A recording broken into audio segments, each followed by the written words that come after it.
Guys, in today's class, we're going to see about the mainframes, how to log on, how to log off, and the Z-based navigation. So there is some concepts left over in a DB2 that's called embedded SQL. Embedded SQL. Or your screen is not sharing. Yeah.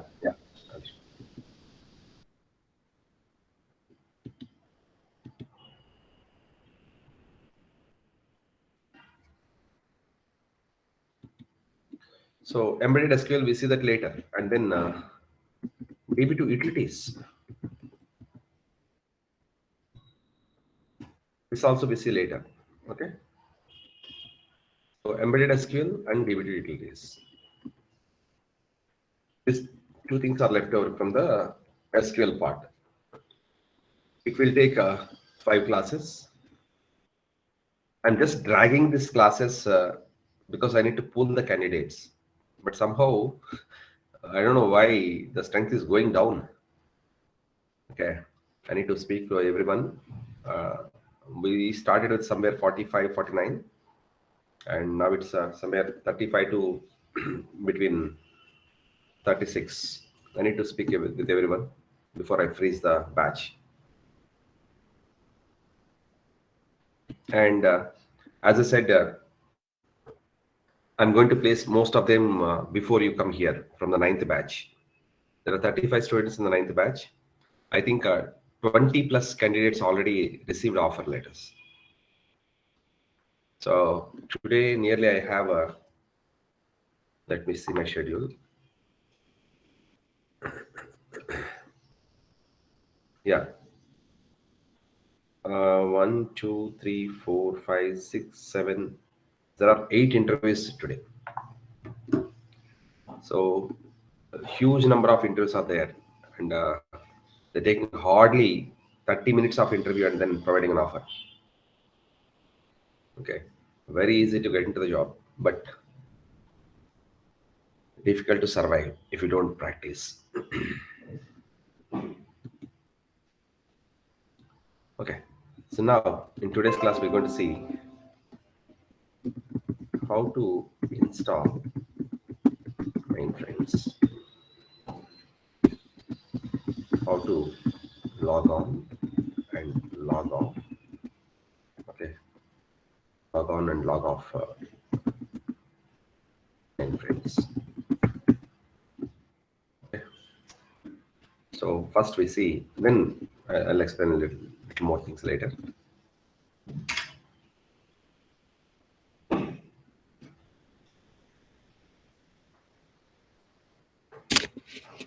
Guys, can you see this one?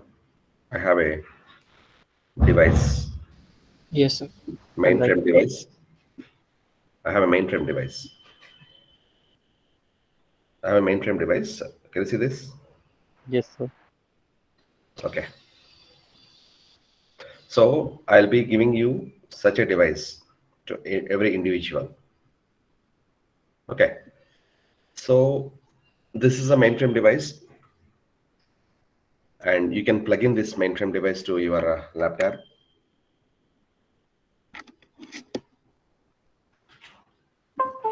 And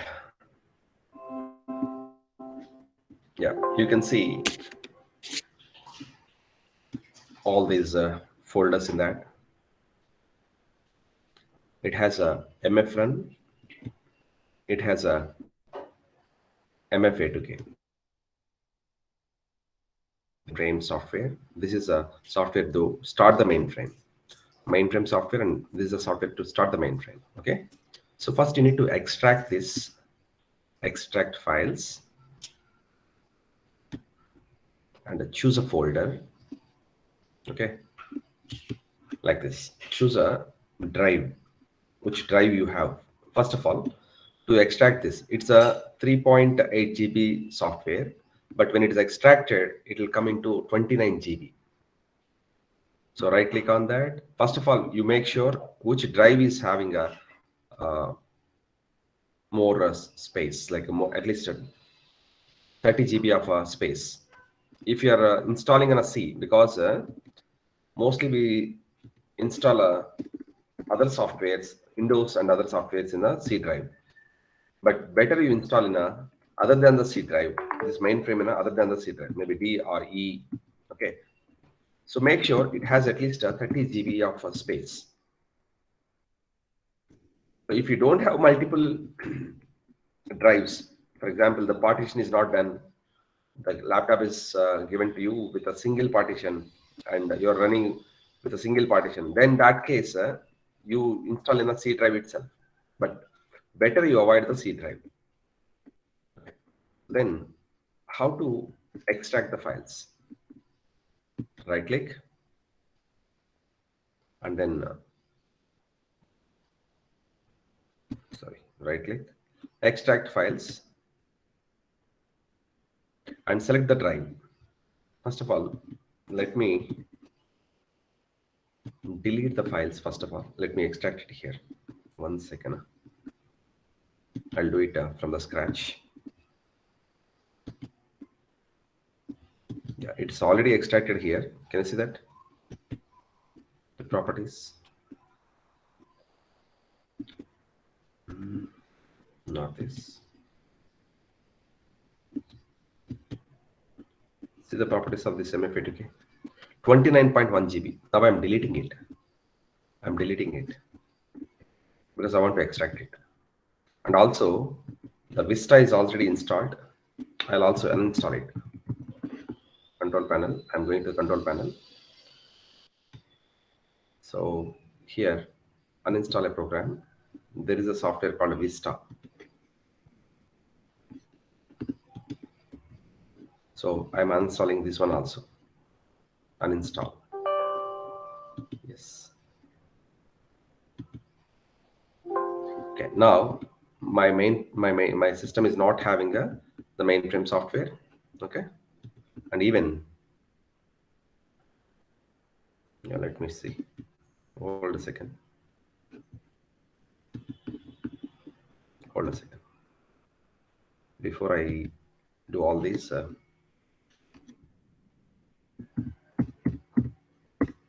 Okay. Let me start it from the installation of the mainframe. Okay. First thing is extract after plug in the mainframe device. Okay. Extract MF82K into your local drive. And before you extract this MF82K into your local drive, make sure your local drive is having at least 30 GB. If you are installing in a C drive, make sure your C drive is having at least 40 GB of space, because to run the applications, you should have at least 10 GB of free space available so that your Windows will be working fast.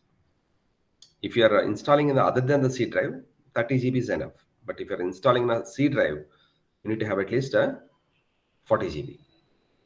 Okay.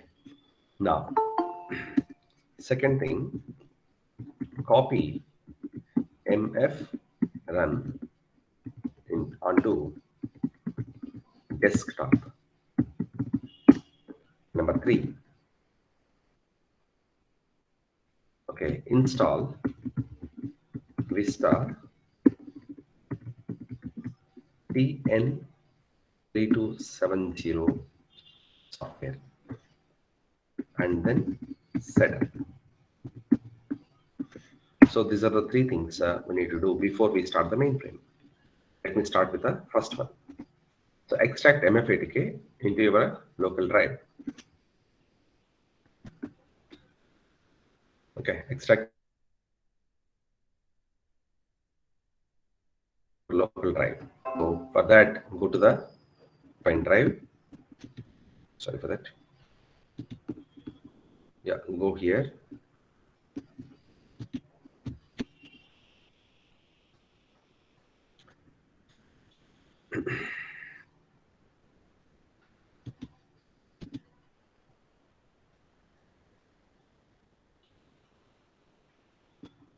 One second, let me stop sharing it.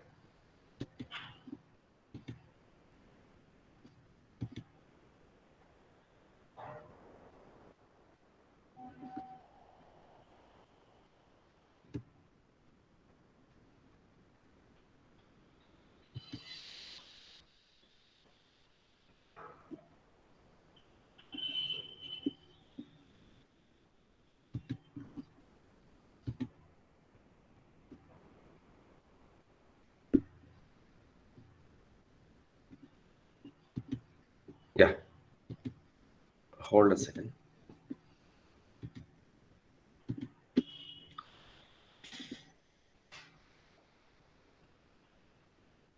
Guys, so go to your local drives. Here I have this PC, and see here where you have a. I have two drives here, C drive and E drive, and D drive is my uh, pen drive, USB. C drive and E drive are local drives. Okay, so now I don't want to copy it here because we have only 21.8 GB, and I just avoid this C drive, and I have 65.7 GB of free space available in the E drive. So I want to extract a mainframe into E drive. So for that, we need to go to the pen drive and right click on a MFA2K, extract files, and select a drive. Select your drive here. Okay, don't use it like this. Okay, so select your drive here, click on the drive, or else simply whatever the drive you want, give the drive name, the character name, colon, and then backward slash. Okay, so then say okay, say okay. Based on your system speed, the extraction is going to be done. Here it's saying almost 5 minutes of time. Once it is extracted, okay, you can copy this MF run onto your desktop.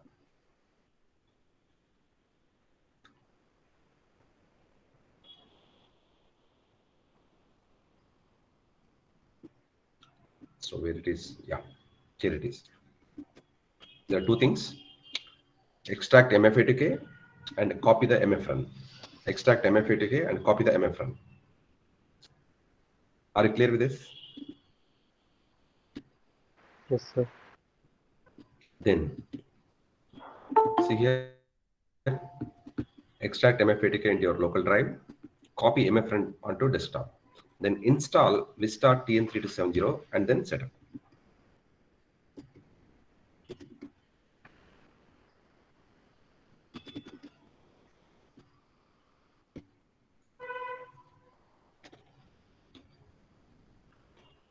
Go to this folder, come here in the mainframe, in a pen drive what I am giving.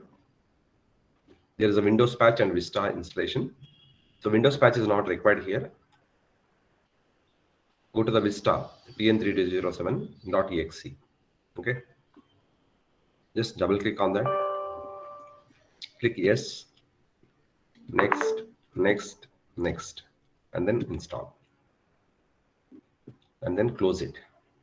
If you get a screen like this, close it, then say finish.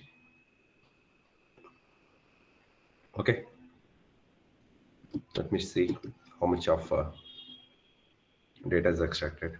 So we have 3 more minutes left for the installation of this MFA2K.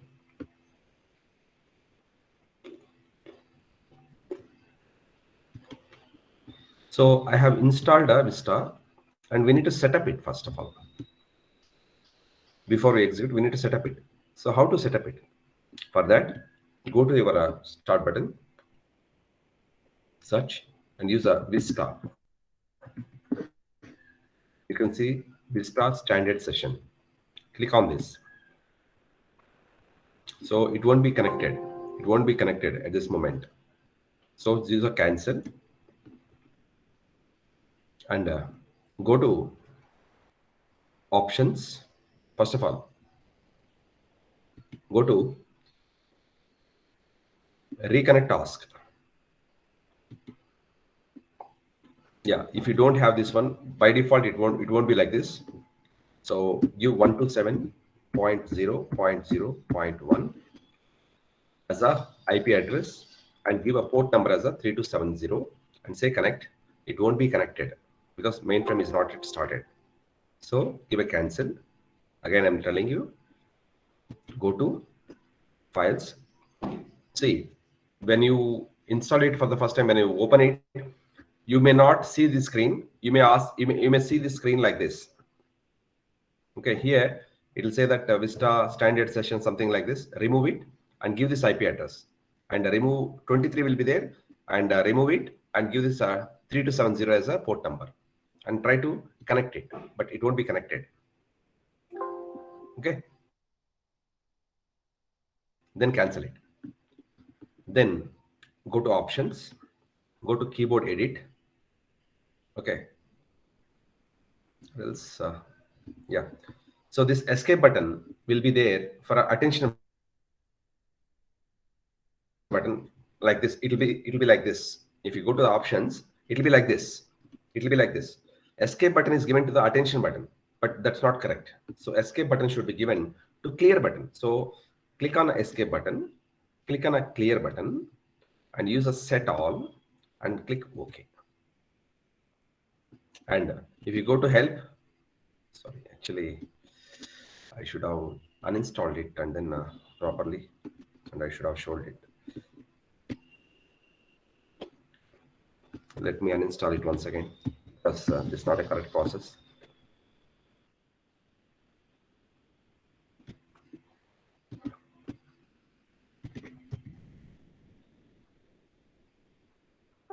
I'm uninstalling once again.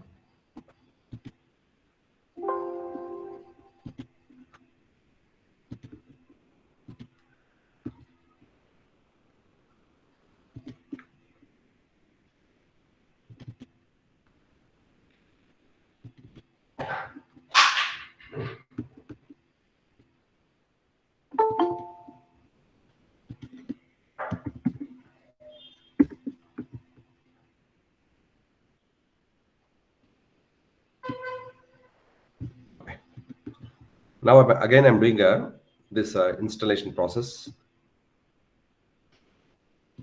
I'm going to this one. I'm going to Windows patch. Now executing a Vista.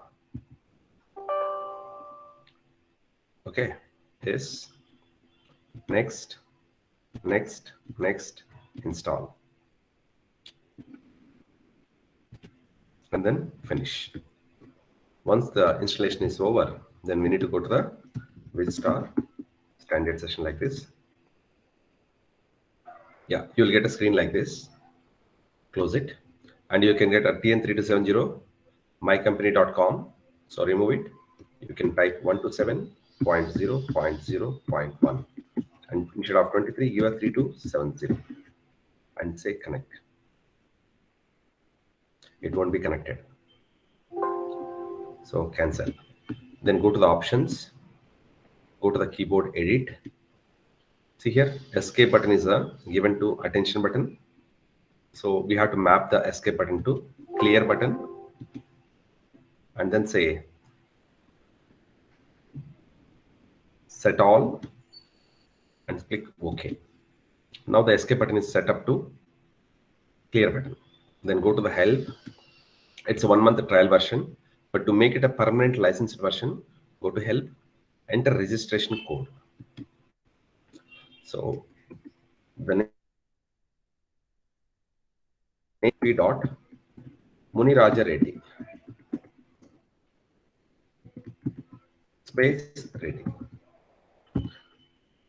Muniraja P. Muniraja space Reddy, and registration code is a 00390 capital D 28 capital F 6. Okay. So registration completed successfully. Okay. Now it has become permanent license version. Now you can close it. Let's see whether the installation is completed or not, whether the extract files is completed or not. See here.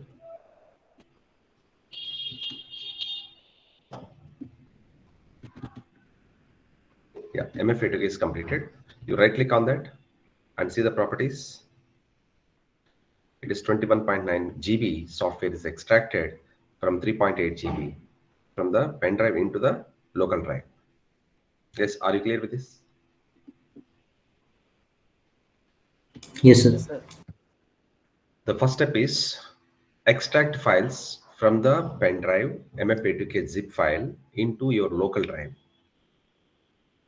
Okay. While extracting, make sure your local drive is having at least 29, 30 GB of free space. If it is other than the C drive.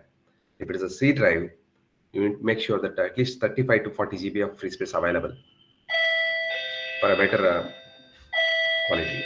Hold a second.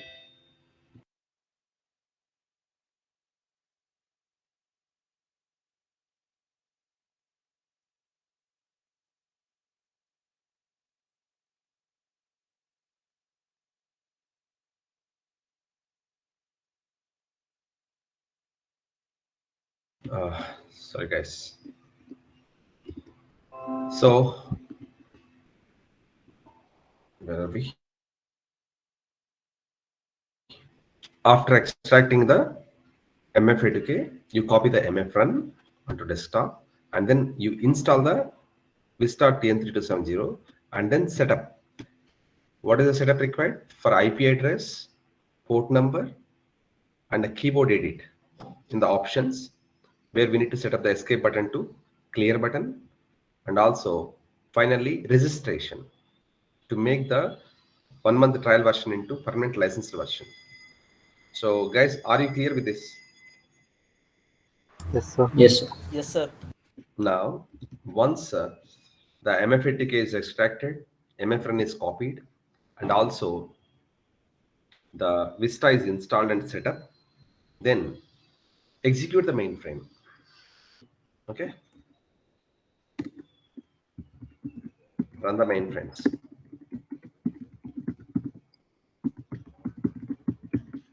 So for that, you need to go to MFRN. No need to extract it again. Every time you want to log in, okay, to the mainframe, go to MFRN. You can see USB. See here, USB E090. USB U090. This is my exe file. You double click on this. You'll see click run or exit. Click on run. Wait for a few seconds. Wait for a few seconds. You can see a window called open two terminal emulator sessions with a below IP address and click continue. That means open two Vista sessions. So we have already installed a Vista TN3270. So that we need to open a two sessions of that Vista. So you keep this here. You keep this here. Don't continue. Keep this there and go for a Vista. You can see Vista TN3270 standard session. Click on that and we can see mainframes here. Okay. Click one more side. New session here. You can see new session. Session A. This is a session A. And here I'm clicking on a new session. This is a session B. We have two sessions now. Okay. Session A and session B. Now click continue. Click continue. Once after opening session A and session B, click continue. Based on your system speed, it may take up from 3 to 10 minutes time to boot the mainframe. If your system is very slow, then it may take 10 minutes. But nowadays, most of the systems are used with i3 and i5 processors. And at least a core to duo, it takes 3 to 4 minutes. But if it's a Pentium processor like P3, P4, and then Celeron, very old processors. In that case, it may take 10 minutes. Otherwise, it'll take only 3 4 minutes. So now don't close any of these three sessions, like session A, session B, and then even this window, this pop-up window should not be closed. You need to minimize it. Minimize it. See here in a session A, we can see the mainframe. It is started. So before you log into the mainframe, there are a lot of jobs required on the ZOS uh, server. Okay, so here zero downtime operating system files has to be booted first before we log in. Similarly, like Windows, if you start the Windows, it takes a lot of programs. It executes a lot of programs before you log in. Similarly, here it is executing a lot of jobs before we log in. So login, this is a session A, booting the mainframe. Okay, but session B is a logging a mainframe. So here you can see that after some time you can see so login screen, but don't log in immediately. Okay, so wait for some time. I'll tell you when to start it.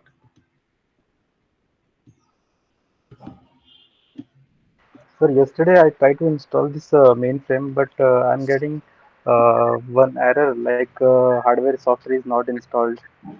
But right now it is installed now. Okay, you may get errors. When you get errors, contact Madan. Okay, sir. Yeah. But right now it is installing properly. No, no problem. Okay. In case any of you get a problem here while installing, contact Madan. He can resolve it. Okay, sir.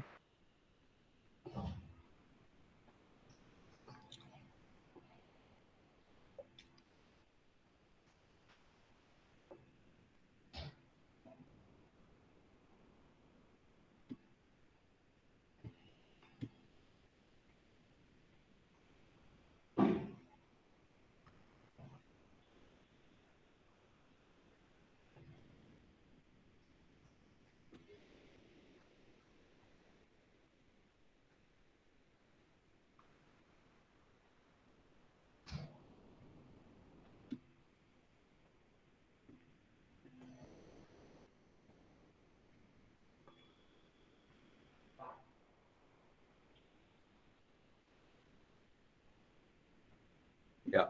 If you see the CACS here, okay, CACS, there is a front end environment.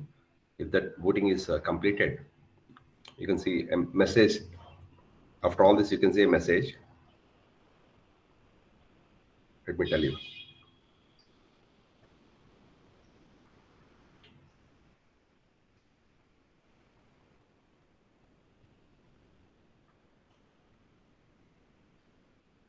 Yeah. CACS, see here, CACS Enterprise Java Domain Initialization has ended. You can log in once you see the CSS messages, but better you log in after this message. Okay, CSS Enterprise Java Domain Initialization ended. From here, we can log on from the second session, session B. So here, give TSO. There are two sessions available. One is a TSO, one is a CACS. So let's go to the TSO. Enter TSO. Here we enter the user ID. For all of you, the same user ID, IBM user, because everyone is having their own mainframes. Okay, but if you are logging into the real-time machines, and then there we'll have a different user IDs. Okay, so enter your user ID and password is SYS1. Password is okay SYS1. Password is not a case sensitive here. You can enter any case SYS1 sys1. Okay, and hit enter. Please don't change the password. Hit enter. Wait for a few seconds. You can see ISPF here. ISPF. Then hit enter. Now you logged on to the mainframes and press Control T. Control T. You can see here cursor is showing like this, which is not so good. So we give a Control T so that we can see some crosshairs. Can you see that? Now two lines here. You can see that instead Yes, of a sir. single cursor. This is a better representation of the cursor. Okay. Now you logged on to a TSO. Are you clear with this? Yes, sir. Okay. If you want to open up multiple screens, you can use a start. So this is the second screen. In one screen, I'm writing a program. In the second screen, I'm executing a query. So I want to two screens. In that case, we use a start. If you want to close the existing screens equal to X, this is called a command prompt. This is called a command prompt. So user equal to X. Now that screen is closed. So this is called a ISPF primary option menu. Okay. Integrated System Productivity Facility. Integrated System Productivity Facility. So if you want to do any action in the mainframe, TSO, if you want to write a program, if you want to prepare a data, if you want to execute a job, Okay, if you want to execute a query, okay, anything, whatever, if you want to compile your program, anything, if you want to do that in the mainframes, you need to start from ISPF primary option menu only. Okay, so there are a lot of options available here, like our old mobile. So there we can enter into the settings, we can enter into the call register, and we can go into the missed calls. So we will have a lot of options. Once you select an option, it will show you multiple options there again. Similarly, it's a menu driven, okay, navigation. It's a menu driven navigation. There's no click buttons here. There's no scrolling buttons here. There is no optional checkboxes here. There's no checkboxes. There is no radio buttons. So it's not like a Windows. Okay, it's prior to the Windows. So we have a menu driven. So if you want to go to an option, for example, go to 1. Okay, go to 3. So 3 is again having some more options. So 3.4. See, we may have a lot of options here, but we don't use all those options. Very few options we use it. Even I don't know many options, right? So first of all, do you understand how to log on? Yes, sir. Do you understand how to install? Yes, sir. Yes, sir. Yes, sir. Yeah. If you have any problems in installing, you can contact Madan, one of the lab coordinator here. Okay.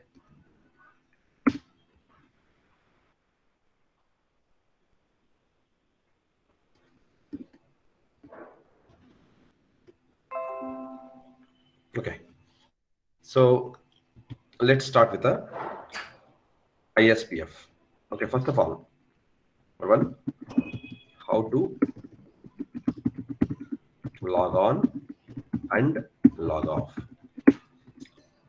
I logged on and I created multiple screens. I have written some programs and I compiled it and I executed it. Everything is fine. Now I want to log off. So close the screens.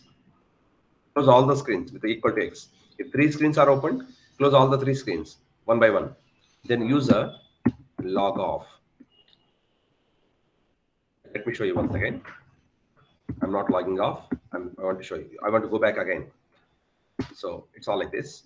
So let's say start, start. I have 3 screens here. Okay. This is screen 3. If you want to go to first screen, 1 F9. Second screen, 2 F9. Third screen, 3 F9. Like this, we need to use F9 to swap between the screens.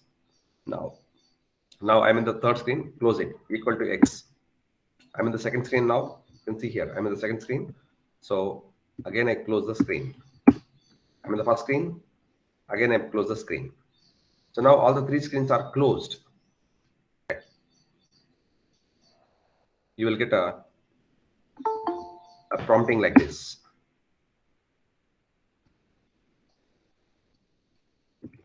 Prompting like this. Now you need to give a log off.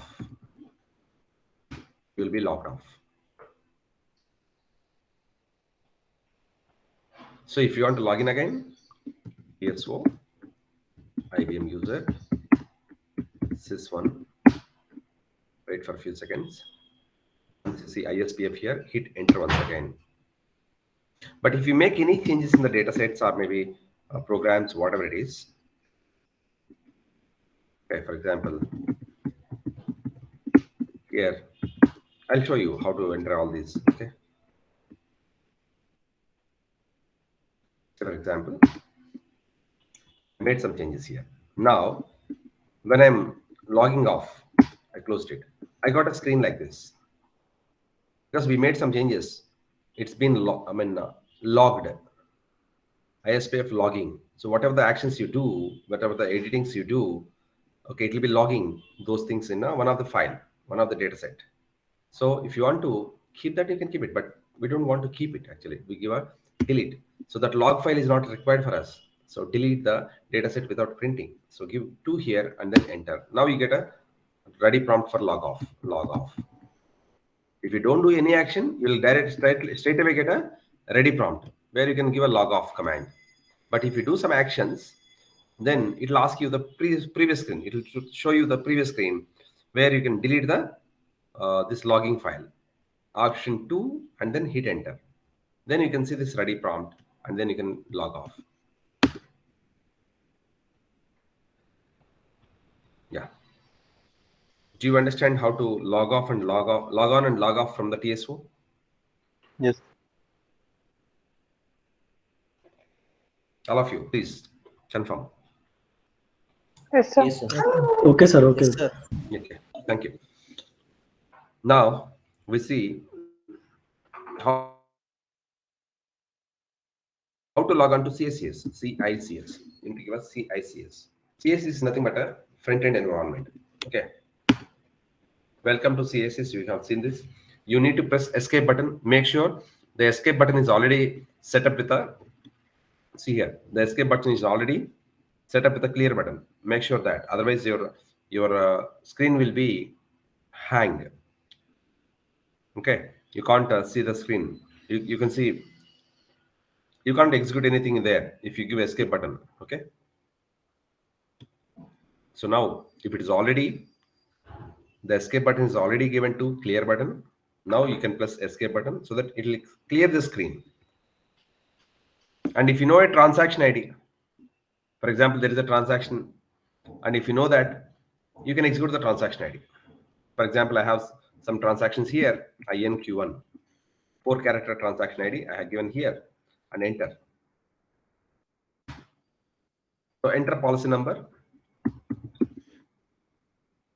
and enter. Now I can see policy details here. A sample program it is.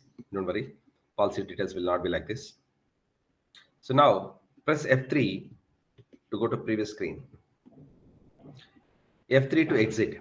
Enter to continue. So like this, if you know some transactions which is already installed, you can execute those transactions by using a CACS. So INQ1, that's my transaction ID, which I know that. So it has two screens. The first screen is to enter the policy number. Second screen is to see the policy details. For example, if you have a policy number which is not there, okay, we get a policy not found. So I have already written a program, a COBOL CSS program, to send a screen to enter the policy number and to receive the screen and to check the policy number is available in the policy table or not. If the policy number is available in the policy table, show it on the second screen. If it is not available, okay, throw error message, policy not found.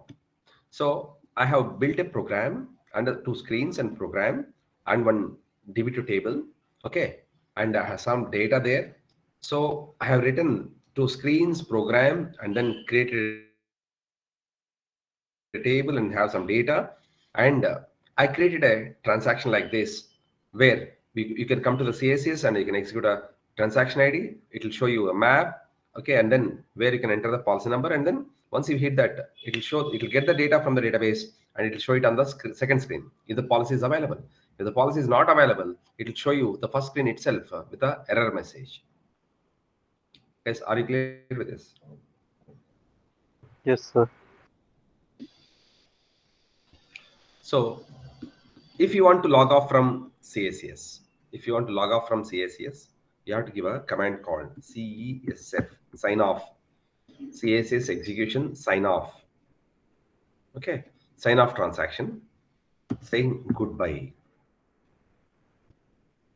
You can simply go goodbye or else goodbye. Hold a second, I'm getting a call.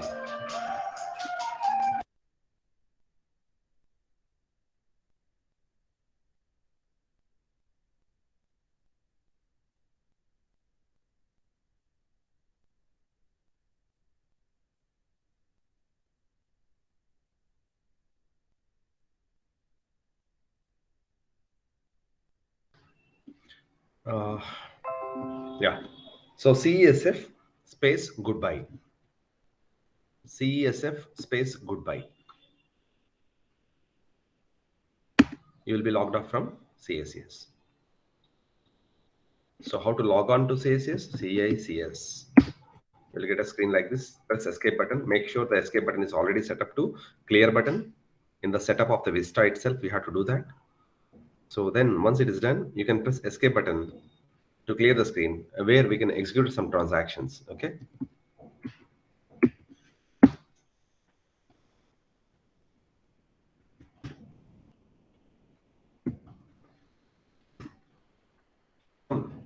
All transactions I have, sample transactions that I can execute it here. Press F3 to exit. So how to log off? CSF saying goodbye or good.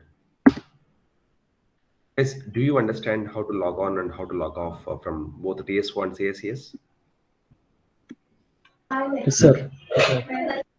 Yes, sir. Thank you. Now, in the TSO,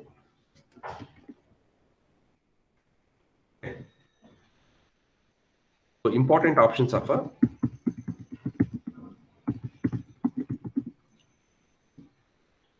ISPF. Here, I'm logging into TSO. Entering the password is ready. Password.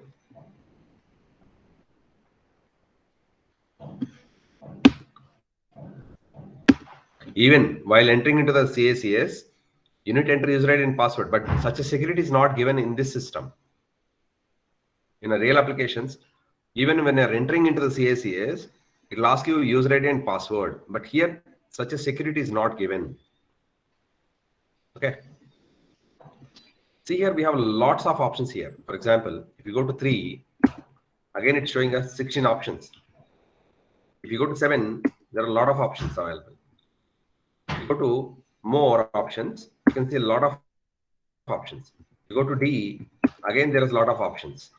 So, are these really important? No. I'll tell you what are the options that are very important for us. Okay. One is a 3.4, very, very important. Okay. This is the most important. First, 3.2 to create data sets, 3.3 to copy, 3.4. These three things we use it. That too, we use this very rare, and we use a 3.2 and 3.4. 3.2 is to create the data set. 3.4 is to write the programs, compile, everything we do it here. Prepare test data, check the results. Everything we use a 3.4. 3.4 is a powerful option of the mainframe. Most of the times, 90% of our mainframe execution time will be staying in 3.4. We'll be using option 3.4. Are you clear? Yes, sir. So 3.2, 3.3, 3.4. And then spool. Option mostly in the real applications, many places it's a s.st, but for us, it's a m5st. For us, it's a m5st. Okay. So SST for most of the real applications, but here it's a M5ST. The option is changed, but once you enter into the option, the execution is same, either in the real time or here. No difference. Okay. So 3.2, 3.3, 3.4, and a spool. And then DB to interactive to execute a spoofy queries. Okay. So see here, 1, 2, 3, 4, and then 5. These are very important. Also, I forgot to say, file manager. Option is a M13. M13. So 3.2, 3.3, 3.4, spool, DB to interactive to execute queries, and a file manager. These options are enough. See here, in each of those, how many options are there? A lot of options are available, but we are least bothered about. Very rare we use a 3.13. 3.13.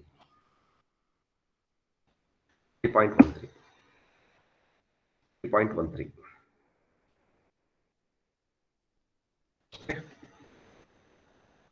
it is for compare the two files. This is create data sets. Of course, we can also delete the data sets. We can see the information of the data sets. Here it is a copy members, copy files or members. We'll see what is a file, what is a member. Okay. And 3.4 is a data set list. Okay. So list out the data sets where edit the program, delete the program, or else submit the program for compilation, prepare a test data.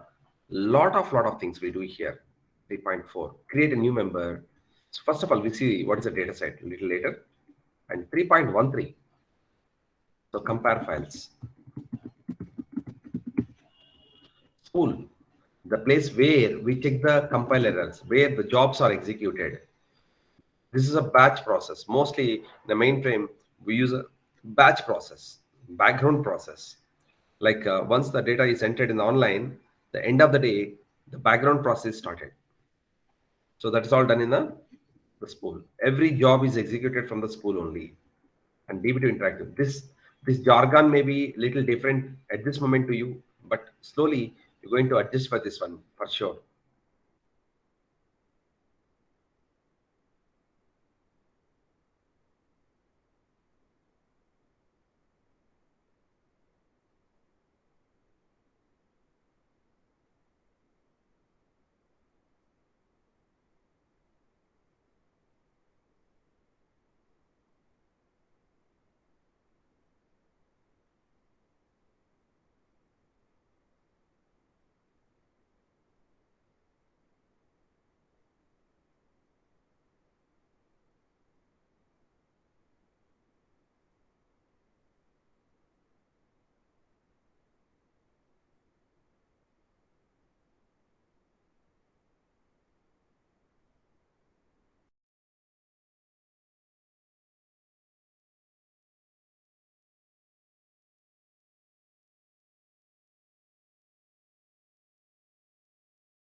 Yes. Yes, are you clear with this? Yes, Instead of giving each option, because I know M5ST is a spool, I can directly give it equal to either M dot or else M semicolon 5 semicolon ST. This is the best one. M5ST. Or else give M 5 and then ST.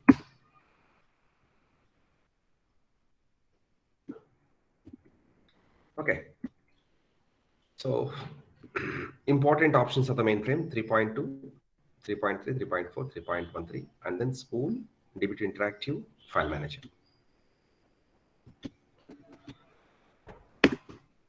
Coming to this 3.2.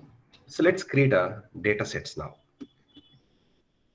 So 3.2 is to use to create a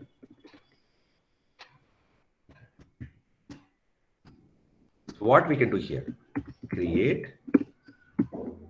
data set. So what are various types of data sets available? Number one, PDS. Number two, PS. Number three, VSAM datasets, VSAM files. So PDS means partition data set. PS means physical sequential files. And VSAM data. We can create all these using a 3.2, but normally we don't create a VSAM data sets using a 3.2. We create a PDS and PS.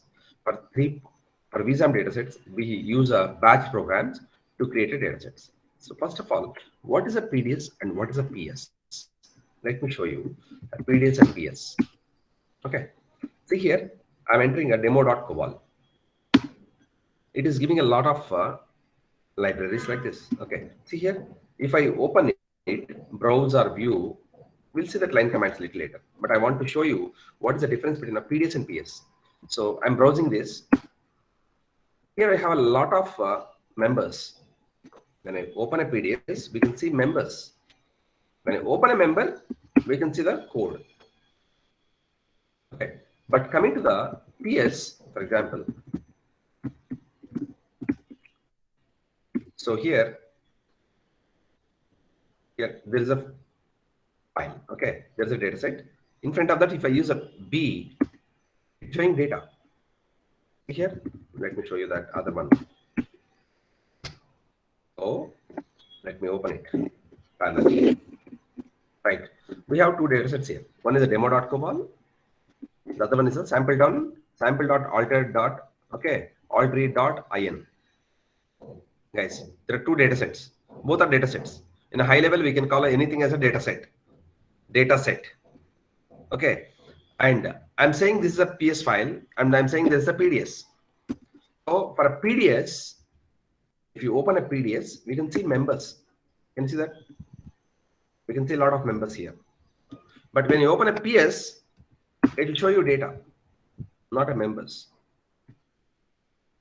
So open any. Okay. This is the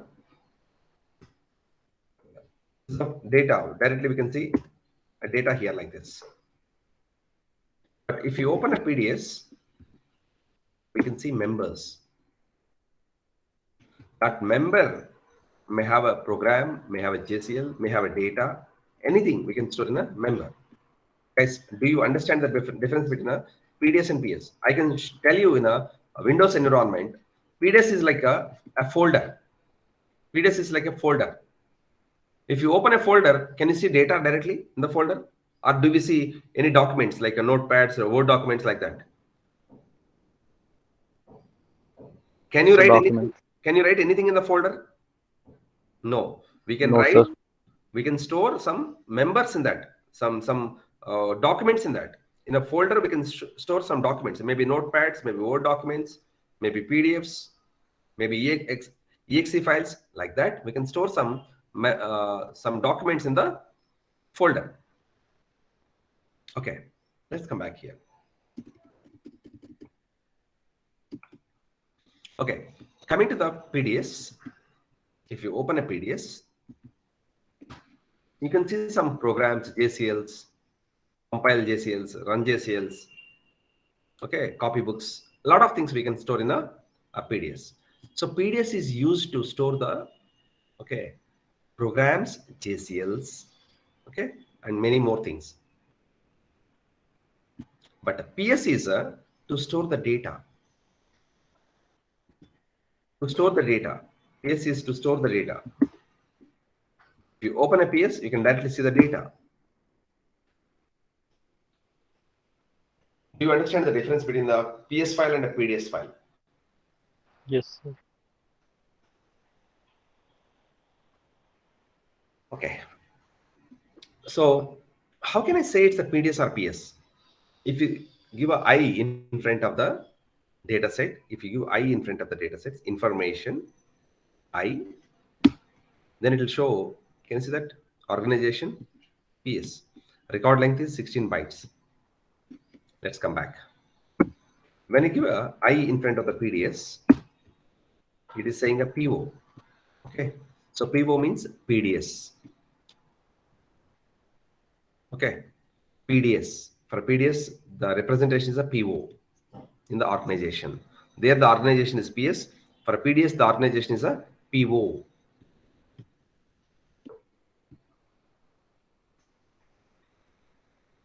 I hope you understand the difference between a PS and PDS. Yes. So in a PDS, we may have, for example, we may have a COBOL program.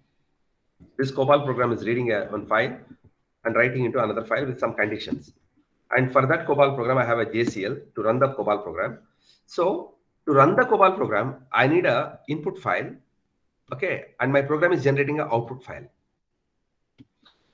I have an input file and my program is generating. Okay, leave it like this. Okay, leave it. It's very simple now. Right. See here, that's my COBOL program. And I want to execute this COBOL program. For that, we need a JCL. So COBOL program is written in a PDS. And then JCL is written in the PDS. And if I want to run the JCL with this program, I need an input file and I need one output file. Okay. So let me submit it. Submit it. My program will be executed in the background. It is successfully executed. Okay. I will get the results in the output. This is called a batch process. While executing the batch process, we can't see anything. So we have to give all the inputs before we submit it, and we need to get the output after execution. Okay. So to run this program, we need a JCL. The JCL is stored in the COBOL, the PDS. The program is stored in the PDS. But to process this, to execute the program, we need one input file because my program is processing the data that is coming from a file. My program is writing an output in a file. So program is using as an input, one file as input file, one file as output file. These are PS files. Are you clear with this?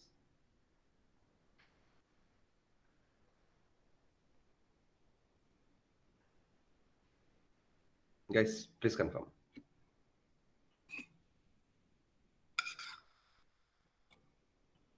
Sir, please repeat once.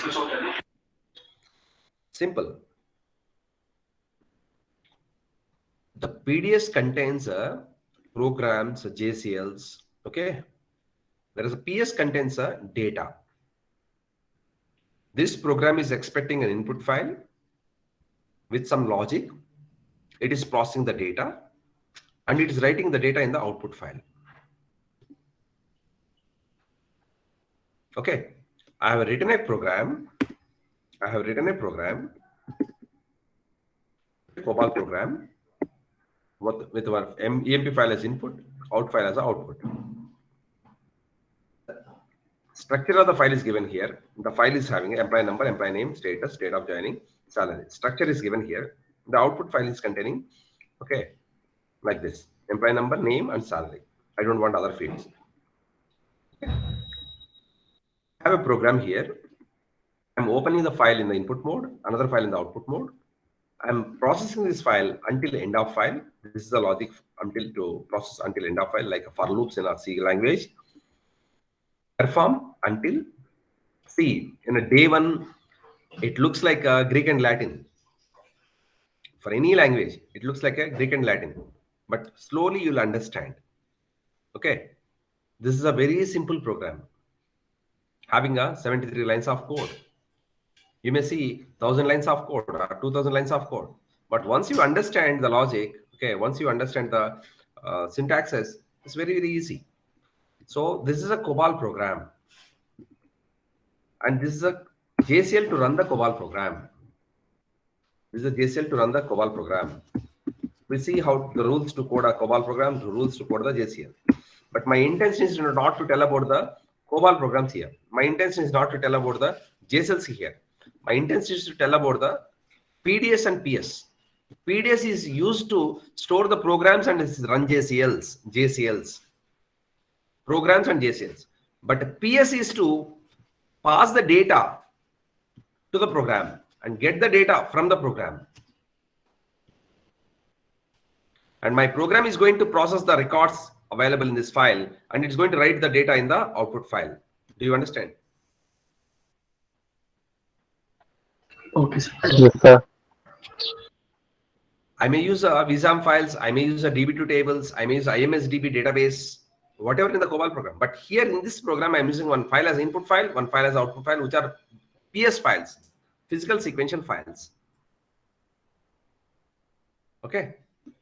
So PS contains the data, whereas the PDS contains members. In the members, we can write a COBOL programs or JCLs. Are you clear with this? Yes, sir. Okay. And how to create a PDS and how to create a PS. So before you write, for example, I want to write my first program and execute it. I want to write my first program and execute it. Okay. So what should I do? So let me create a PDS. What we can do in a 3.2, create data sets. Then delete data sets.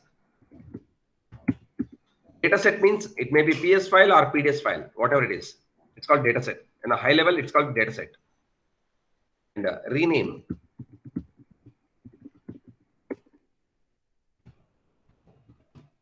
Information of the data sets.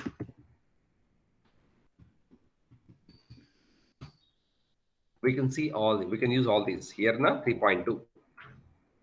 But very important thing, these three things can be done in 3.4 also. Most of the times we'll be staying in 3.4 rather than 3.2.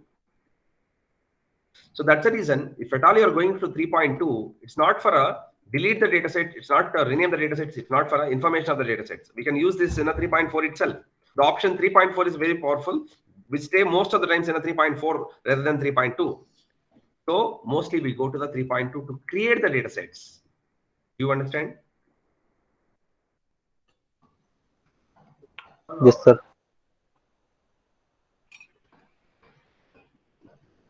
Okay. Let me close all the screens. Okay. And again, I go back to the ISPF. I'm not logging up. I'm going back to the ISPF. Then how to create a PDS?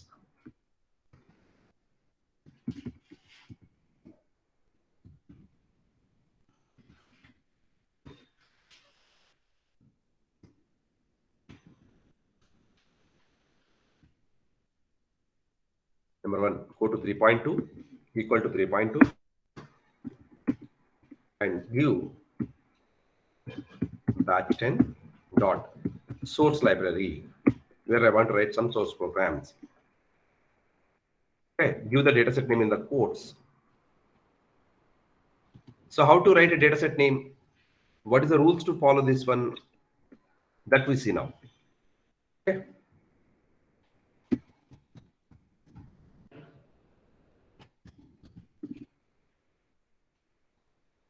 Dataset naming rules.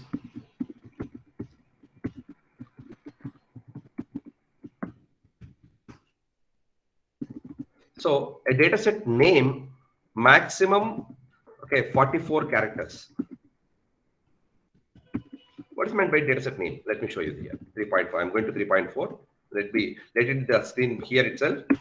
Go to 3.4 here. What is the length of this name?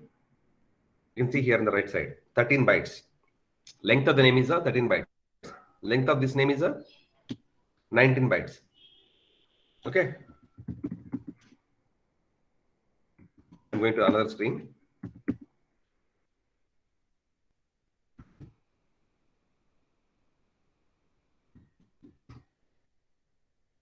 Data set is having some that can you see that? Yes, sir. We can go maximum 44 characters of the name. A dataset name cannot exceed 44 characters. But even though it's a 44 characters, You cannot give a single 44 characters like that. It is divided into, see here, it is divided into multiple qualifiers. There is a dot, there is a separator. Can you see that? Yes, sir. Okay. You need to split that data set into, okay, qualifiers, multiple qualifiers. Each qualifier cannot exceed more than 8 characters. So let me show you here. Is it meaningful or not? Demo.css.cobol. Yes, sir. Demo.cobol.css.db2. Demo.db2.utility. Demo.compile. Demo.cobol.vsam. See, it's a COBOL programs. It's a COBOL vsam programs. It's a COBOL db2 programs. It's a COBOL css programs. COBOL css db2 programs. Assembler programs. PL1 programs. We don't want all this assembler and PL1 and we don't look into that. Demo.json. Is it meaningful or not? Yes, sir. For example, I'll write a data set name here. For example, I'm working for a company. There is a commissions. Okay. Prod dot okay, commissions dot DLY daily. Okay. Input transactions. Is it meaningful or not? Production environment, commission system, daily, input transactions. Do you understand? Yes, sir. So we don't write we can't write, first of all, we can't write a single word like this. Because each qualifier must have maximum of 8 characters. Maximum of 8 characters. You can reduce it to less number of characters, but maximum 8 characters. So each qualifier has a meaning for a test environment, integration, UAT, and production environment. And what is the project name? What is the purpose of the file? Okay. For example, prod dot or else test dot. Okay. Policy dot admin dot. Okay. New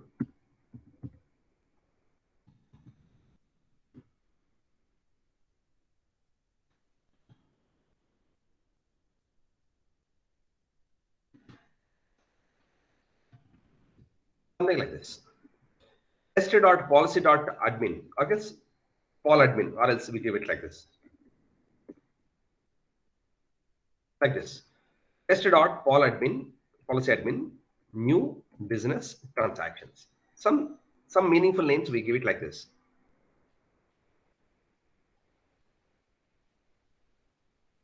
So each qualifier tells about the purpose of the file. Do you understand? Yes, sir.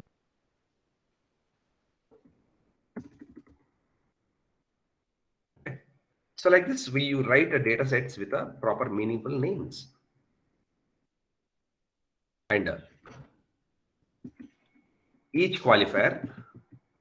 So data set is a combination of qualifiers. We can write without a qualifiers. But if you want writing with the qualifiers, for example, my data set name is A. Do I need a qualifier for that? The data set name itself is A. No qualifier required. Okay. So my data set name is ABC. No qualifier required. But if my data set is having multiple qualifiers, it must be separated by a dot. Each qualifier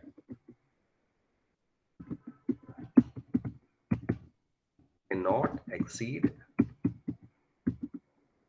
8 characters. It can have, see, maximum 84 characters. It can have alphabets, numbers, okay, numbers, alphabets and numbers. Don't use national characters. National characters are also allowed, but it's not good to use it. I'm not giving that information at all. So national characters means $@ hash. So normally we don't use that characters in the naming convention of in the names of data sets. So that's why leave it. So it's maximum of 44 characters, and each qualifier cannot exceed 8 characters. So data set is a combination of qualifiers. So as I said, like multiple examples here, demo.cobol.css.cobol, cobol.css, whatever it is. I think one copied it here. So demo.cobol.css, demo.cobol.css.db2. Like this, we have some meaningful names here. Demo.rex, demo.proc, demo.pli, demo.pli. Like this, we have meaningful names. So each qualifier here, this is a qualifier 1, qualifier 2, qualifier 3. So each qualifier cannot go more than 8 characters. Each qualifier can have alphabets, numbers, and national characters, but avoid the national characters, alphabets and numbers.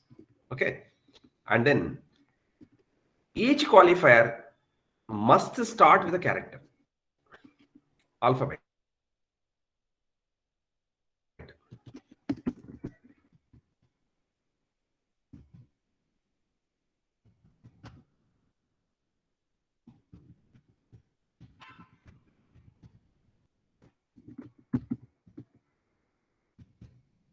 Okay. Like this. I hope you understand. And each Yes. qualifier must be separated Dot.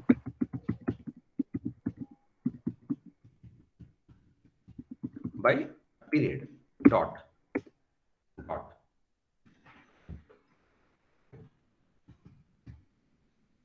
These are the rules for a dataset name. It cannot go more than 44 characters, including dots, including periods. And it can have multiple qualifiers, but each qualifier cannot exceed 8 characters. Are you clear with this? Yes, sir. Batch 10 dot source library.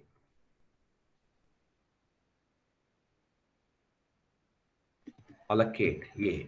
We can rename dataset, we can delete dataset, we can see the information of the dataset blank, we can catalog it, uncatalog it, short information, and visa utilities. We don't use any of this, we use only allocate. For other options, we can use those in a 3.4. Rename, we can do it in the 3.4. Delete, we can do it in the 3.4. Information, we can see it from 3.4. And catalog and uncatalog can be done in a 3.4. And short information can also be done in a 3.4. Visa utilities, we never use here. We never come to the ISPF to create a VSAM files. We use a batch JCLs to create a VSAM datasets. So that's the reason we come here only for the allocation of the datasets. Rest of the things can be done in a 3.4. Do you understand?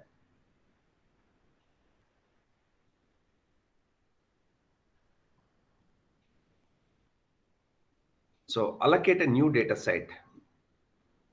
Now, this is my dataset name in the quotes.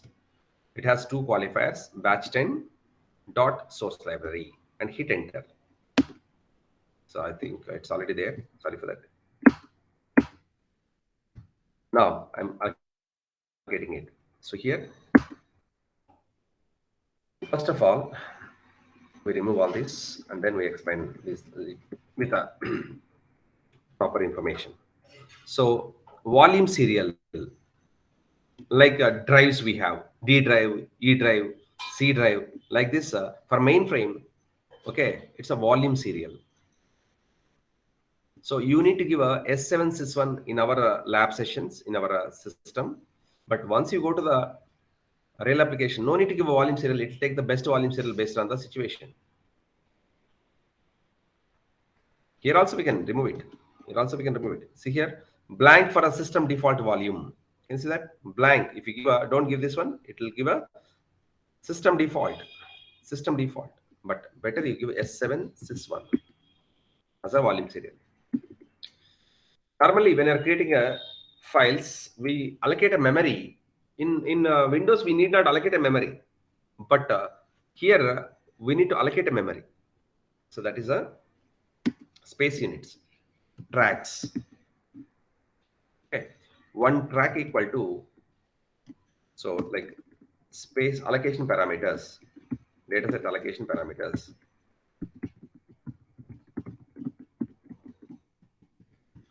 see here, volume serial, then space units, primary space,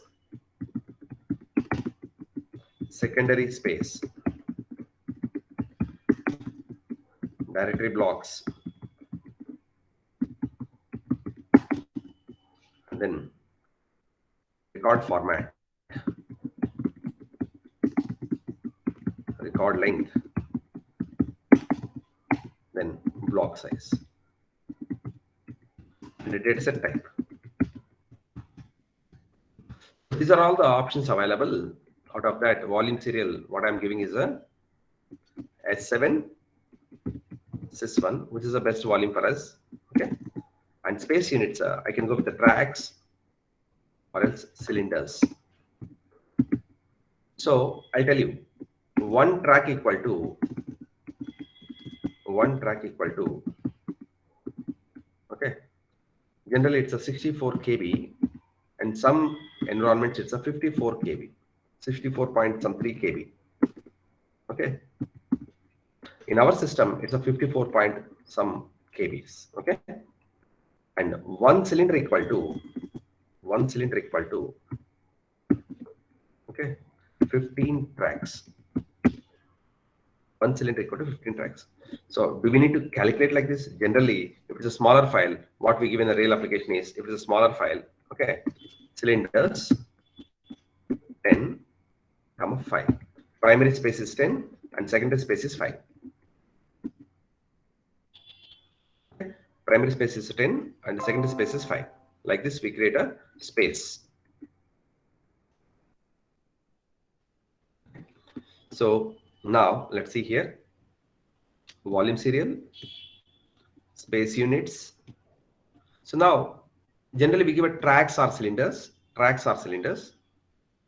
and a primary space and secondary space.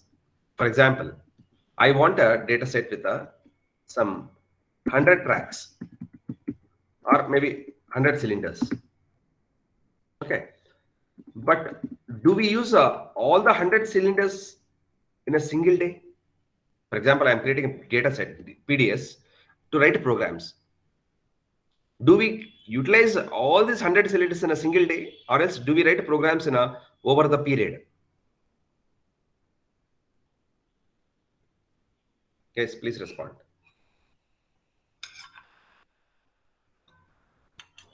No, sir. We don't utilize that 100 cylinders in a first day itself. Today I'm writing one program which is taking a 1 cylinder. Tomorrow I'm write one more program which may take 2 cylinders. Like that. If I create a primary space, it will allocate all the 100 cylinders on while allocating the data set itself, while creating the data set itself. See, there is a buffet dinner. So whatever you want, you can put it in your plate and then you can eat it. Once it is completed, again you can put it. You can get that some more amount later. Instead of that, if a plate is given with all the full of items, can't we waste it? If everyone is given with a plate with all the 100 items, is it wasted or not? Yes, sir. Similarly here, instead of allocating the 100 cylinders on the day one itself, allocate it like this. For example, 10, some sort of okay. For example, 10 is the primary quantity. That's 20, 10. 20, 10.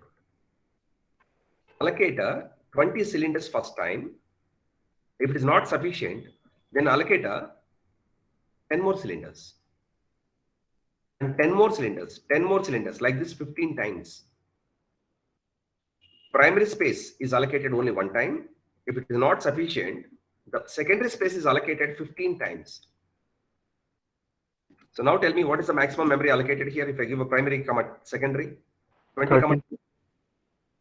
20 plus 15 multiplied by maximum. Maximum says why I'm asking like this. What is totally? 170 170. cylinders are allocated if you give 20, 10. Which is better? Instead of going for 170 cylinders at a time or 20, 10. 20, 10. Okay.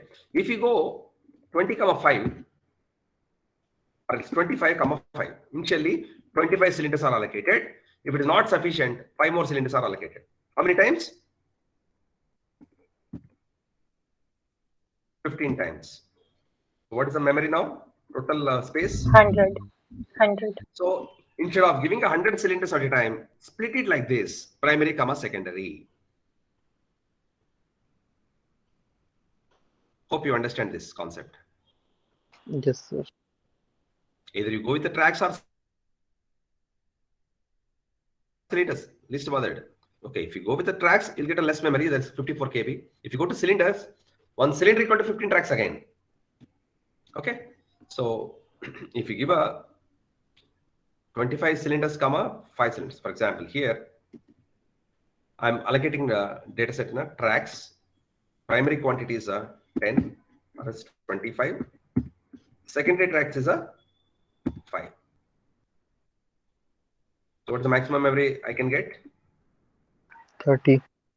Oh, maximum 100. 100. Plus 5. 25 multiplied by 15. 25 plus multiplied by 15 multiplied by 5. 25 plus 5 multiplied by 15.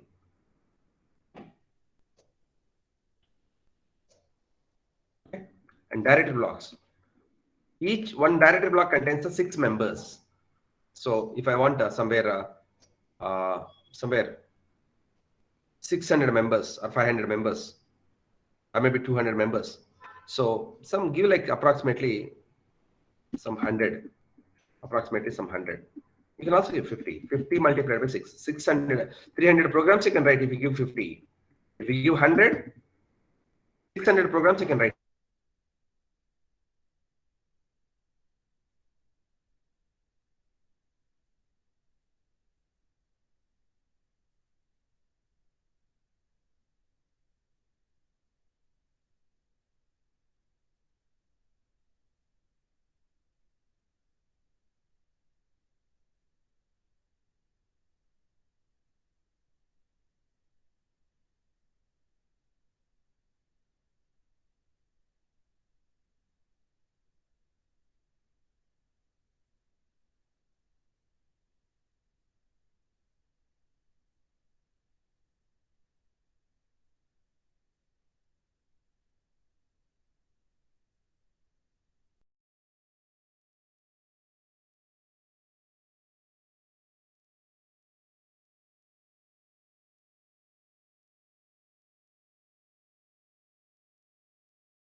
I'm going to the browse mode. See here, what is the length?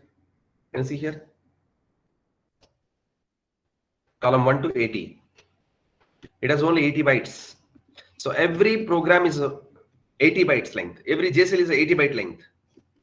Whether you write 80 bytes or not, but it has to be created with the 80 bytes. Guys, do you understand? Yes, sir.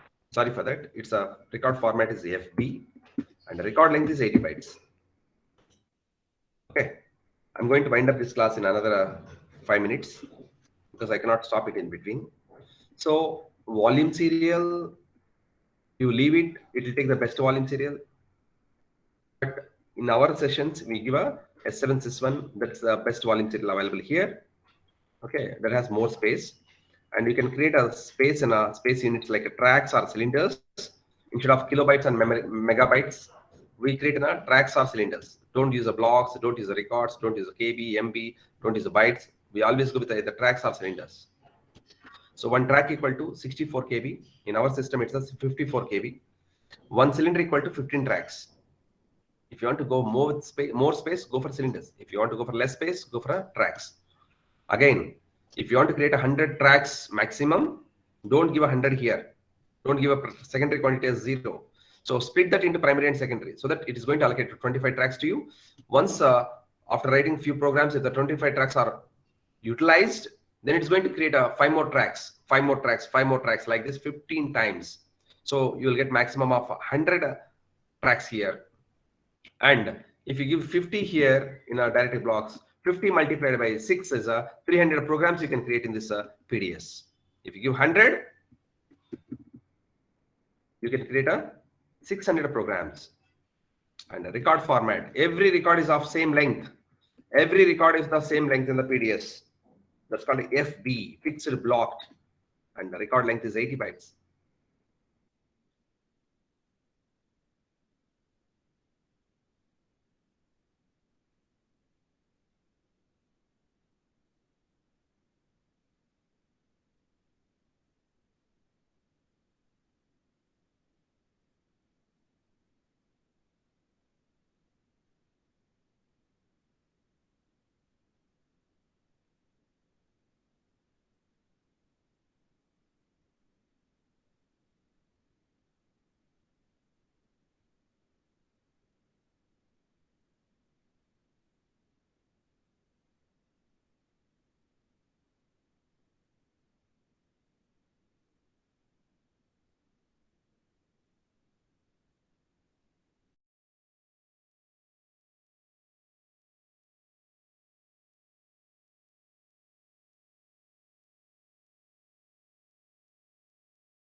In a proper way in a room, in one room.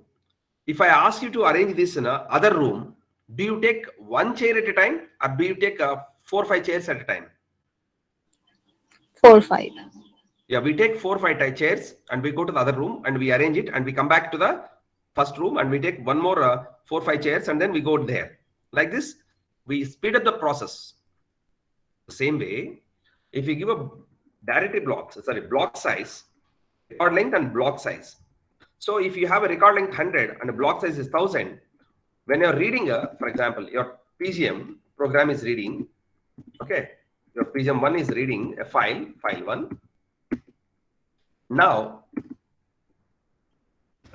if you are going for a file read, instead of taking one record from the physical file, it takes 10 records because 10 records are fit in a one block.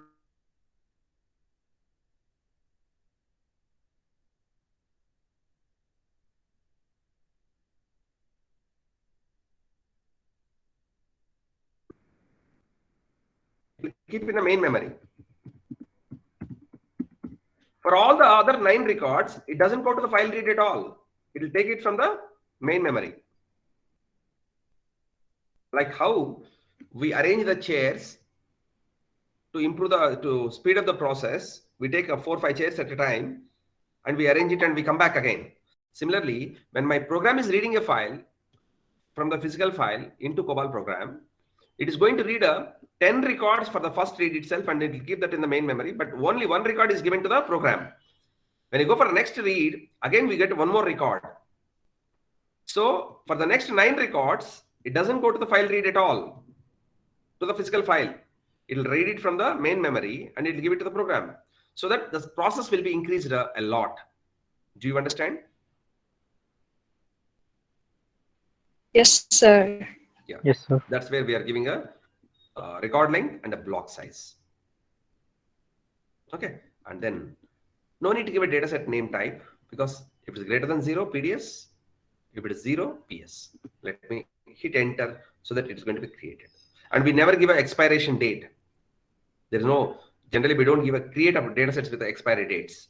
We don't create a datasets with the expiry dates. Okay, so don't give this expiration dates. Now hit enter so that the dataset allocated. Can you see that?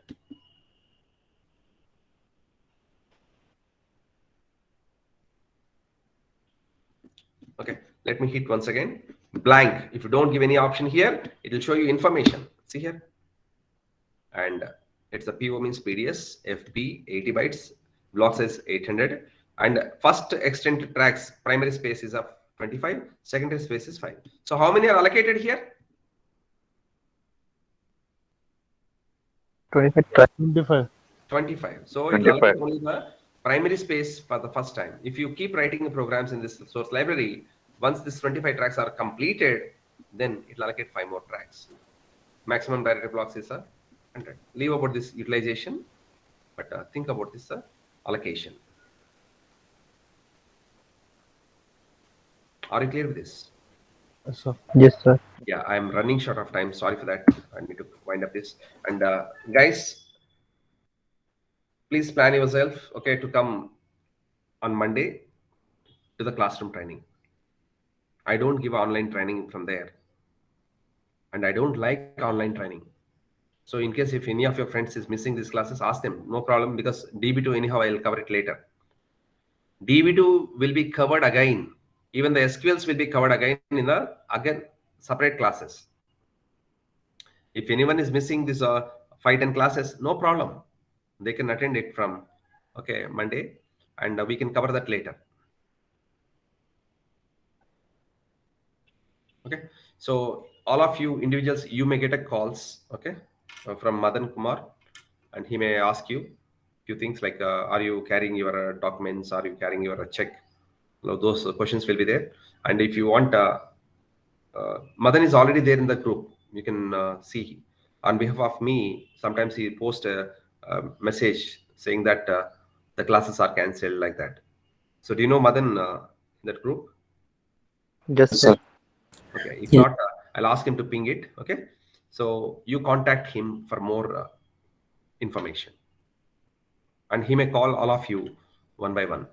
Thank you very much. That's all. Have a great day.